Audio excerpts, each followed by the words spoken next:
Today, we begin with this thought that is a fact.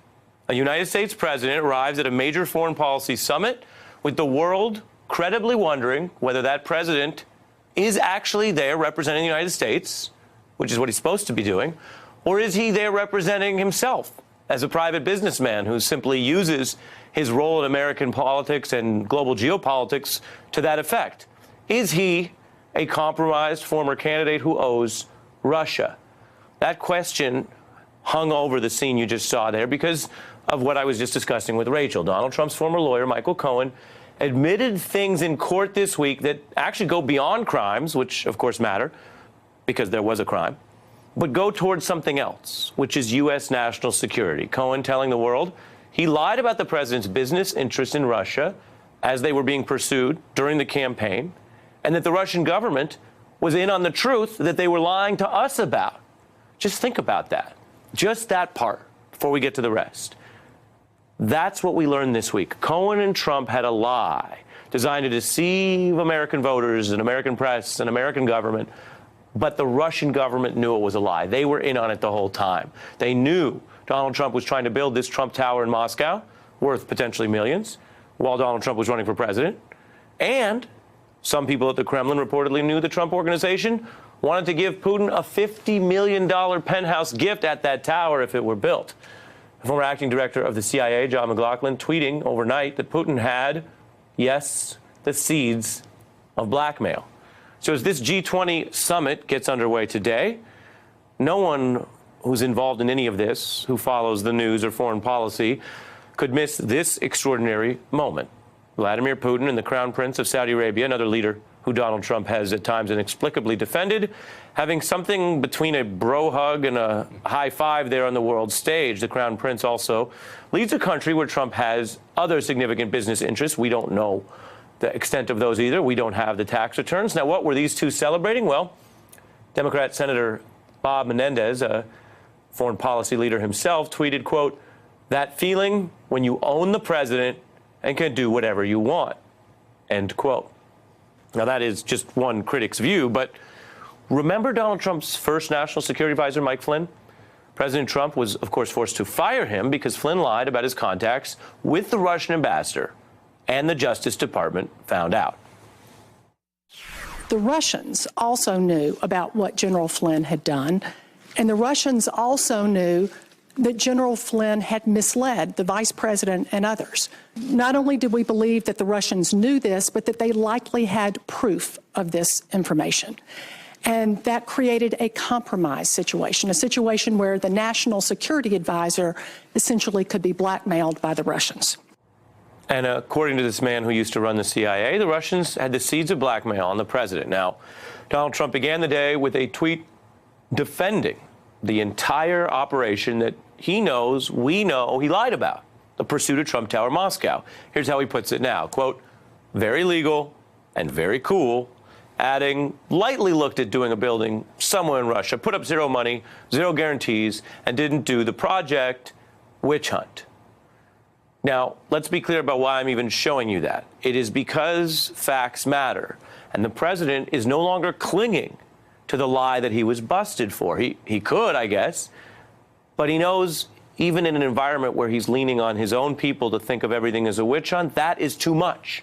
So you're witnessing the president change his story as it demolishes itself with an assist from his former fixer and lawyer. Before Michael Cohen's plea, Trump had said he had nothing to do with Russia. Now he lightly looked.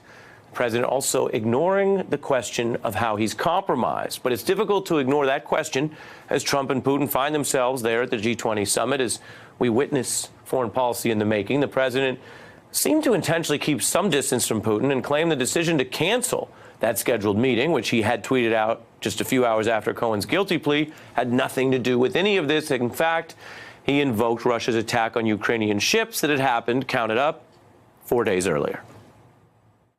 We're not happy about it. Nobody is. And hopefully they'll be able to settle it out soon because we look forward to meeting with President Putin. But on the basis of what took place with respect to the ships and the sailors, that was the sole reason. And here's the Kremlin's reaction, basically taunting the president's explanation today, saying, quote, We've heard the official explanation and taken note of it, but is it true? I think the true reason is rooted in the domestic political situation in the U.S. If you've heard about Donald Trump trolling people, it looks like he's getting trolled back, but by this adversary that may or may not have all this stuff on him. Russian state media, I can tell you, also indicated that Trump and Putin might still somehow interact at the G20, and Putin's own spokesperson says, well, they might meet on their feet like some other leader meetings there. Now, the president says this also in an interview with Voice of America's Greta Van Susteren tonight. Frankly, in light of what happened with Ukraine, with the ships and the sailors, it just wouldn't be the right time. But I will meet with him. I think we have a very good relationship, and I think we're going to have a very good relationship with Russia and China and everyone else. I mean, I think it's important.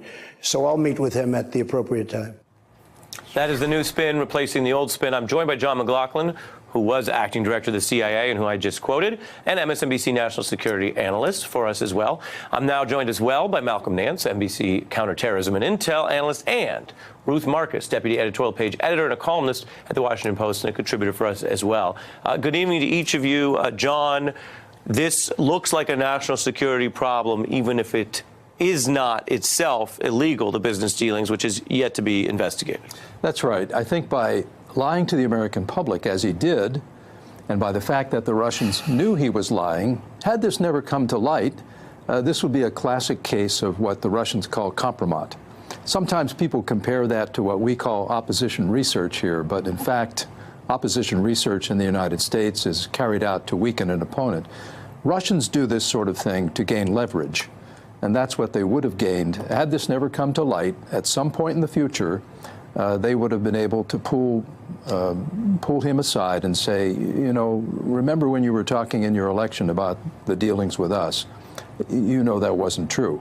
That would not be something that he would want to come out. This is a recent incident. How do you distinguish, though, between what we might call conventional compromat, where something is undeniably bad and somebody has it on you, versus what you're describing here, which is what makes this compromat, it would seem to be primarily, is the lying and the conduct of Trump and Cohen, not the fact that at some point in time someone who was in business sought more business. That's correct. And it isn't traditional compromat in the sense that Russians often carry this out, which is usually through doctored videos and so forth and so on.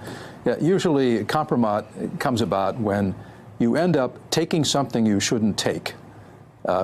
Information, sex, money, those are classic Russian cases. The Trump Tower meeting would be another case where, had that never come out through the media, in the future, had this been a normal administration and had the Russians wanted to exert some leverage, simply holding an email in which Donald Trump Jr. had said, yes, I'd love to have dirt on Hillary Clinton in the middle of a campaign, that too would have been a card they could have played had it never come out. You said had this been a normal administration. Are you saying this is not a normal administration? Well, I think you know what I mean.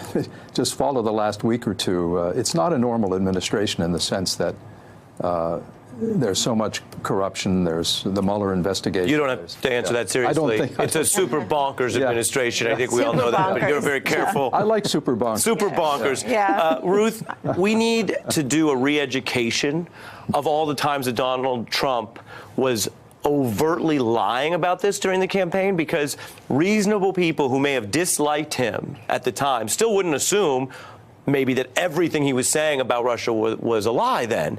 A lot of it looks worse now, just with these disclosures tonight, just what I was discussing with Rachel. I want to play some of that for your analysis. This is him discussing Putin 2015. Take a look. Do you like Vladimir Putin's comments about you? Sure. When people call you brilliant, it's always good, especially when the person heads up Russia. Yeah. Well, I mean, also as a person that kills journalists, political opponents, and invades countries. And invades countries. Obviously, that it would be a concern, would it not? He's running this country, and at least he's a leader, you know, unlike what we have in this country. Yeah, but again, he kills journalists that don't agree with him. Well, I think our country does plenty of killing also, Joe, so, you know. Well, those comments were appalling and shameful at the time, and they were different from what any other Republican or Democratic candidate for president or pretty much any other office short of dog catcher would say. But to see those comments and all of the other comments that he made about Vladimir Putin and his in Russia during the campaign and afterwards, and to understand those now in light of what we now know about his business interests and his business dealings during the campaign. Remember, we knew some of this already, that not from him and not during the campaign, but it had already come out that, yes, there was, in fact, this Moscow project that was going on. Now we know it extended for way longer during the campaign than we could have imagined.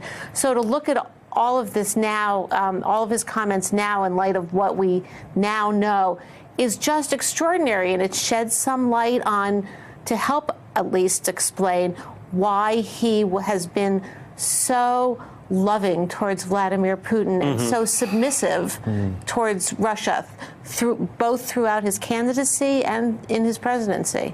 Malcolm, I want to ask you something that's been on my mind that I don't think we've dug to the bottom of, and we've been covering this story now a couple days in a couple forums, and that is, why do you think that the Trump folks wouldn't take this moment to say, you know what, we made some bad calls about business, but this is all about business. There's no election collusion. There's no hacking conspiracy. What I'm saying is, a good criminal defense attorney for this president and some of the people around him could seize this moment and say, this is the thing. It's a business thing. But this is what was on his mind when he said all those weird Russia things, not some larger criminal conspiracy to defraud the United States. Why do you think they haven't done that? Because I think it's being directed from the top down, and this is the way Donald Trump has always done business. I believe that what we have here is a very broad-based criminal conspiracy.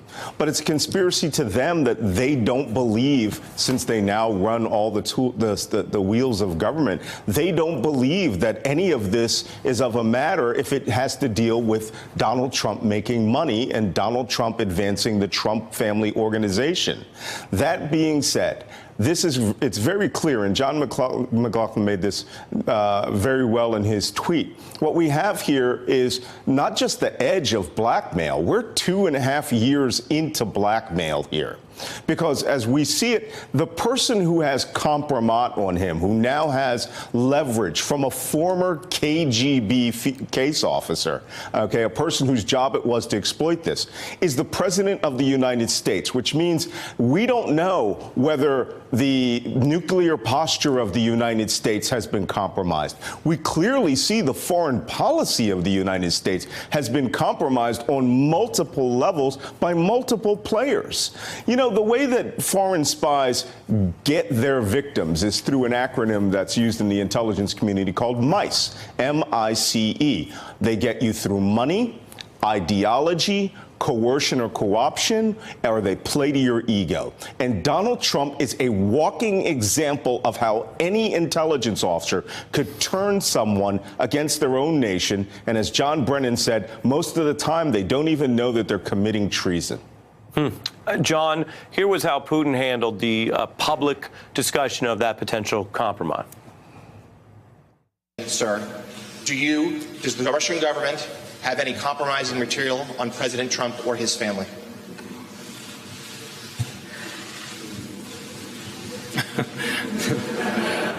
Yeah, I did heard these rumors that we allegedly collected compromising material on Mr. Trump when he was visiting Moscow. It's difficult to imagine another nonsense of a bigger scale than this. Well, please just disregard these issues and don't think about this anymore again. And I have to say, if they had it, it would have been out long ago.